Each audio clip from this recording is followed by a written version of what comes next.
आज मैं आपके साथ चिकन कढ़ाई की एक आसान सी रेसिपी शेयर करूँगी जो बनाना बहुत आसान है और आपको बनाने में मुश्किल भी नहीं लगेगी और बनेगी भी आपकी बहुत जल्दी। चलिए जी रेसिपी को स्टार्ट करते हैं।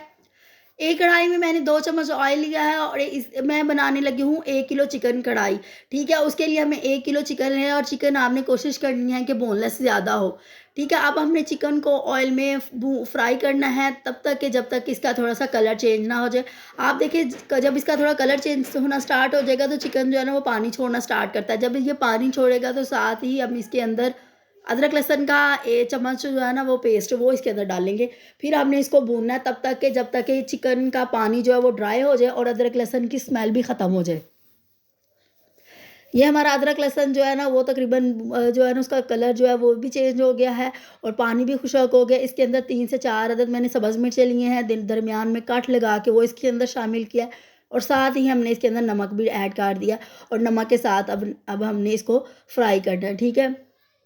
अब जब फ्राई करने के बाद इसके अंदर मैंने 3 अदद टमाटर लिए हैं और इनके दरमियान काट लगा के टमाटरों को आपने कढ़ाई के अंदर ला के ना तो इसके ऊपर कवर लगा के तकरीबन 10 मिनट के लिए हल्की आंच पे रख देना ताकि हमारे टमाटर जो हैं वो सॉफ्ट हो जाए।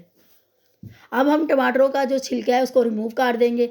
रिमूव करने का ये मकसद होता है कि जो टमाटर है ना वो जल्दी से ईज़िली इसके अंदर जो है ना वो डिज़ॉल्व हो जाते हैं और उनको आसानी रहती है मतलब मिक्स करने में, ठीक है? और जो छिलका होता है वो आपको पता है वो जो है ना वो गलता जल्दी नहीं है। तो इसलिए अब हमने जो टमाटर उनका छिलका रिमूव करने के बाद चम्मच की मदद से आपने टमाटरों को पीस लेना है। टमाटरों को पीस लेने के बाद अब हम इसके अंदर जो है ना इसको मिक्स करेंगे और कुछ स्पाइसेस ऐड करेंगे। स्पाइसेस में इसमें बहुत कम यूज़ होते हैं और बस ये लाइट वेट सी कढ़ाई तैयार होती है।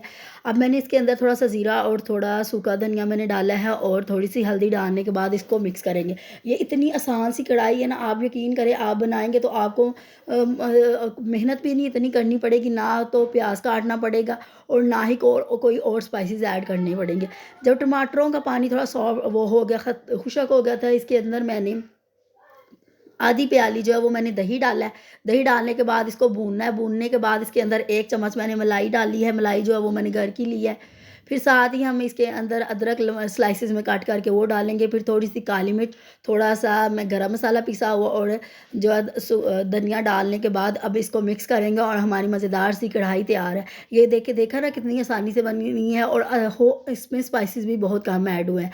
ठीक है, ये जी मज़ेदार सी कढ़ाई आप इसको नान के साथ भी खा सकते हैं, रोटी के साथ भी खा सकते हैं। इसके साथ बनाएँ रायता और एन्जॉय करें, मेहमानों के सामने पेश करें, अपनी फैमिली को खिलाएँ और दावत करें और मज़े दुबाला करें। ओके जी, आज की रेसिपी अच्छी लगी है तो लाइक शेयर ज़रूर कीजिएगा। मेरे चैनल पे नए हैं तो काइंडली सब्सक्राइब कीजिएगा और आपसे मेरी गुज़ारिश है कि प्लीज़ मेरी वीडियो को स्किप ना किया करें, पूरी देखा करें। अल्लाह हाफ़िज़।